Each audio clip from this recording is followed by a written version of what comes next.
চুপ কর।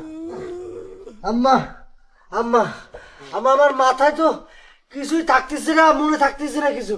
তোকে এত করে কইছি যে পড়ালেখা কম কর, বেশি পড়লেও যে ফল হচ্ছে, কম পড়লেও সে ফল হচ্ছে। আম্মা আম্মা রে, আমার খুব সর্বনাশ হলো আব্বা। আমি তো বড় এবছরও পাশ করবার পারবো না। আমার কি হবে রে ঝিলিক? কি আর করবে, আমাকে ম্যাডাম কয়ে ডাক দিবে। প্রাইভেটের ছাত্র তো অনেক আগেই হয়েছেও, এখন না হয় স্কুলেরই ছাত্র হও। অসম্ভব, আমি তোমার ম্যাডাম করতে পারবো না। দরকার হলেই পরে আমি অনেক দূরে স্কুলে গিয়ে ভর্তি হবো। আম্মা রে, তোমাকে এত কষ্ট করবে কয়েছে কিডা? সকলেই তো চাচ্ছে তুমি পড়াশোনা ছেড়ে দাও। কি কন চাচি, কথাটা ঠিক কইছি নে?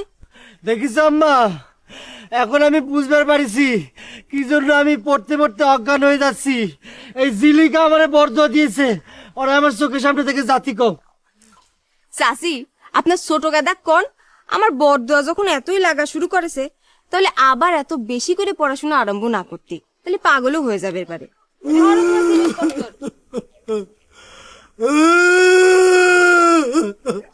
চুপ কর।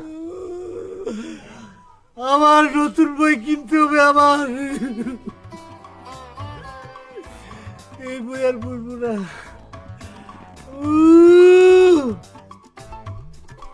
চাচা যাও তো, বিরক্ত কেন, যাও। চাচা, জীবনের শেষবারের মতো আপনার কাছে একটা উপকার চাচ্ছি চাচা, তালিবার আমার জীবনটা বাঁচিয়ে যাইতো চাচা। আরে এইটা কিরকম করে সম্ভব? আমার পক্ষে কি ওই জেবুন্নেসার কাছে এই প্রস্তাব দেওয়া সম্ভব নাকি? অসম্ভবের কি আছে চাচা? আমার মনে কয় কি, জীবন্নেসার শাসনটা যদি আমি পাইতাম, তালিবারে আমার জীবনটা ভালো হয়ে যেত। আর একদিন ধরে আপনি যে কাজ কামের কথা কইছেন, সেটা করাও সম্ভব হইতো। চাচা, আপনার কাছে অনুরোধ করতেছি, খালি আপনি ব্যবস্থাটা করে দেন চাচা। আরে বাপু, আমার মনে হয় তুমি পারবে না। জেবুন্নেসা যেরকম রাগী মেয়ে, তার সাথে টিকা তোমার মতো মানুষের পক্ষে সম্ভব না। আপনি ভুল বুঝতেছেন চাচা। জীবন্নেসা হইলো গরম আর আমি হলাম নরম। গরমের সাথে নরমের জোড়াই তো বেশি টেকসই হয় চাচা। কিন্তু তোমার বাপ মা কি এ সম্পর্কে রাজি হবেনি? বাপ মা রাজি না হওয়ার তো কিছু নাই, তাগরে চিন্তা আপনার করা লাগবে না, আমি দেখবো না চাচা। ঠিক আছে, দেখি।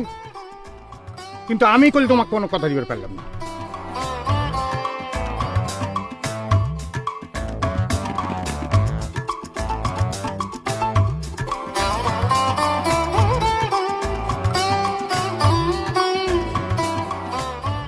তুমি যে কোনো কথাই করছাও না, তার মানে সবকিছু তুমি আগে থেকে জানতে, তাই না? আমি কাবা করে জানবো? বড় কথা আমার কিছু কয় আছে নাকি?